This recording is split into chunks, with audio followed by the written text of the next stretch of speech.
तथा उत्तरकाशी के गांव-गांव में पीने के पानी की गुणवत्ता की जांच होगी।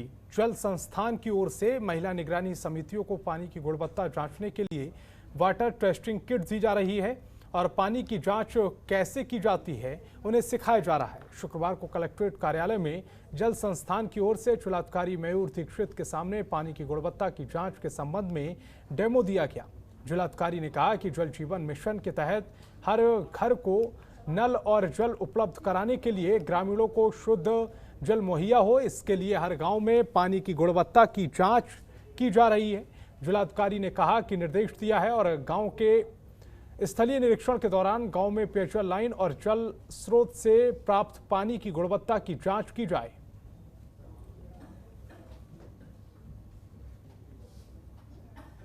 जनपद में जल जीवन मिशन के अंतर्गत विभिन्न कार्य किए जा रहे हैं, जिसमें उसका मुख्य जो एक पार्ट है वो है वाटर की टेस्टिंग करना।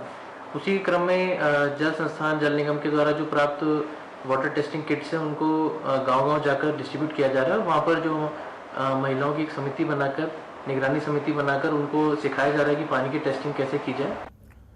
और उत्तराखंड में चारधाम यात्रा पर प्रतिबंध लगा है, जिसके चलते श्रद्धालुओं के साथ साथ स्थानीय लोगों को भी काफी परेशानी का सामना करना पड़ रहा है। वहीं अब चारधाम यात्रा शुरू होने की मांग को लेकर बीजेपी और कांग्रेस भी अपना समर्थन दे रही है।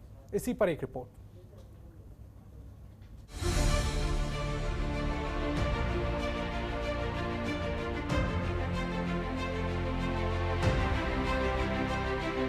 कोरोना संक्रमण के चलते पिछले साल से चारधाम यात्रा पर रोक लगी है। वहीं इस साल भी कोरोना की तीसरी लहर का हवाला देकर यात्रा पर रोक लगा दी गई। लेकिन वहीं दूसरी ओर राजनीतिक कार्यक्रमों को लेकर कोई पाबंदी नहीं है। ऐसे में लोग जल्द से जल्द चारधाम यात्रा शुरू करने की मांग कर रहे हैं। आपको बता दें कि चारधाम यात्रा पर पाबंदी लगने के बाद इससे जुड़े लोगों की रोजी रोटी पर काफी बुरा असर पड़ रहा है।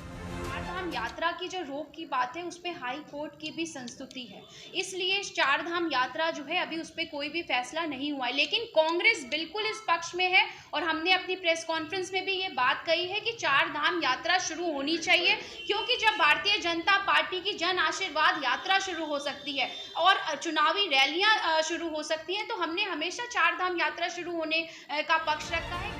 वहीं बीजेपी ने भी चारधाम यात्रा को शुरू करने की पैरवी की है। बीजेपी के प्रदेश सदस्यता समन्वयक वीरेंद्र बिष्ट ने कहा है कि हाईकोर्ट ने इस पर रोक लगाई है। उन्होंने कहा कि जहां पर सवाल राजनीतिक रैलियों का है, तो इन रैलियों में उत्तराखंड के लोग ही शामिल हो रहे हैं। उत्तराखंड में बड़े पैमाने पर कोविड-19 टीकाकरण किया गया है। ऐसे में इन रैलियों की तुलना चारधाम यात्रा से नहीं कर सकते हैं। देखिए, जो ये पॉलिटिकली यात्राएं हो रही हैं और जो राजनीतिक बैठकें हो रही हैं और जो धार्मिक यात्रा होनी है, उस धार्मिक यात्रा में बाहर से लोगों को आना है, दूसरे प्रांतों से लोगों को आना है। इसीलिए न्यायालय ये समझता है कि बाहर से आने वाले लोगों के से जो बीमारी है वो दोबारा फैल सकती है, जो तीसरा चरण है वो आगे बढ़ सकता है। इसलिए उसमें एहतियात बरती गई होगी, ऐसा हम मानते हैं। चारधाम यात्रा को शुरू करने के लिए लगातार मांग की जा रही है। साथ ही लोग चारधाम यात्रा शुरू करने को लेकर प्रदर्शन भी कर रहे हैं। अब देखना ये होगा कि आखिर कब सरकार कोर्ट में चारधाम यात्रा को लेकर अपनी बात रखेगी और कब चारधाम यात्रा शुरू होगी। यात्रा ठप पड़ी हुई है। यात्रा रूट के व्यापारी चाहते हैं कि कोविड प्रोटोकॉल के तहत जल्द से जल्द चारधाम यात्रा को शुरू करा दिया जाए।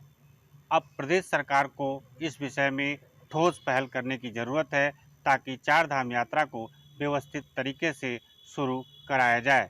कैमरामैन राहुल के साथ अजय पांडे, जनतंत्र टीवी, देहरादून। टिहरी के पट्टी दोगी के तिमली टोलकी में आसमानी आफत ने तबाही मचा रखी है। दरअसल यहां आई भीषण आपदा से लोगों के खेत खलियान, आंगन चौक से लेकर मकान, पैदल मार्ग, पुल बुरी तरह से क्षतिग्रस्त हो गए हैं, जिससे लोगों को काफी परेशानियों का सामना करना पड़ रहा है। कई लोगों के घर रहने लायक नहीं बचे हैं, जिसके कारण उनके सिर से छत छिन गई है। वहीं पूर्व विधायक ओम गोपाल रावत ने क्षेत्र का दौरा किया और पीड़ितों को सरकार से मदद दिलाने का आश्वासन दिया है। साथ ही पूर्व विधायक ने PMGSY और लोक निर्माण विभाग की जिम्मेदार ठहराते हुए उन पर मुकदमा दर्ज करने की बात कही है। वहीं ग्रामीणों और पीड़ितों की मांग है कि ये गांव अब रहने लायक नहीं बचे हैं। सरकार अब गांव को विस्थापित करे। जिम्मेवारी जो है पीडब्ल्यूडी या पीएमजीएसवाई दोनों विभाग जो भी हों, और वो ठेकेदार जिन्होंने गांव के ऊपर जो है मिट्टी डाली है उन पर कार्रवाई होनी चाहिए। उनके खिलाफ जो है मुकदमा दर्ज होना चाहिए और उनसे ये वसूली होनी चाहिए कि ताकि वो आगे से जो है कहीं पे भी ऐसा गलत काम न करें। मेरा सरकार से निवेदन है कि जो ये गांव है तिमली टोलकी नामक टोक है मंजाड़ी ग्राम सभा का, इसका जो है विस्थापन किया जाए। यहाँ पे पूरा गांव के पानी के लिए त्राईमान है। यहाँ पर आने जाने का कोई आवागमन नहीं है, क्योंकि दो यहाँ पे पुल थे, वो एक पुल तो बह गया, वो पुल जो जीर्ण अवस्था में है वो भी बहने वाले। लगभग कम से कम 30 और 40 मकान यहाँ पर इसी स्थिति में कि रात को लोग खाली करके दूसरी जगह जा रहे हैं। पीने के लिए तो पानी नहीं है, कहीं व्यवस्था नहीं। हम उस जगह में फंसे हुए हैं, यहाँ कोई हिसाब नहीं है, कहीं रास्ता नहीं है, कहीं पानी नहीं है, कहीं कुछ नहीं है। हम ऐसे बिगड़ जगह में फंसे हुए हैं कि हमारे ट्रेन को भी हम भी सब। और दिल्ली की आम आदमी पार्टी अब उत्तराखंड में भी किस्मत आजमाने जा रही है। इसके लिए आम आदमी पार्टी के नेता कार्यकर्ताओं के साथ बैठक कर रहे हैं और जरूरी दिशा निर्देश भी दिए जा रहे हैं। इसी के चलते आम आदमी पार्टी के प्रदेश सह संयोजक राजीव चौधरी कर्णप्रयाग पहुंचे और कार्यकर्ताओं के साथ बैठक कर उन्हें जरूरी टिप्स दिए गए।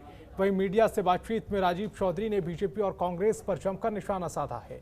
साथ ही उन्होंने कहा कि आप दिल्ली की तर्ज पर उत्तराखंड में भी विकास का मॉडल स्थापित करना चाहती है।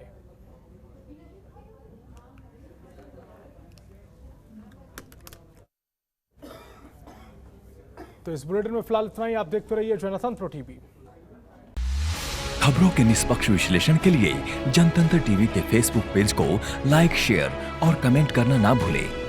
देखते रहिए आपका अपना पसंदीदा न्यूज चैनल जनतंत्र TV. Download the Janatantra TV app, available on Google Play and App Store. Download it now.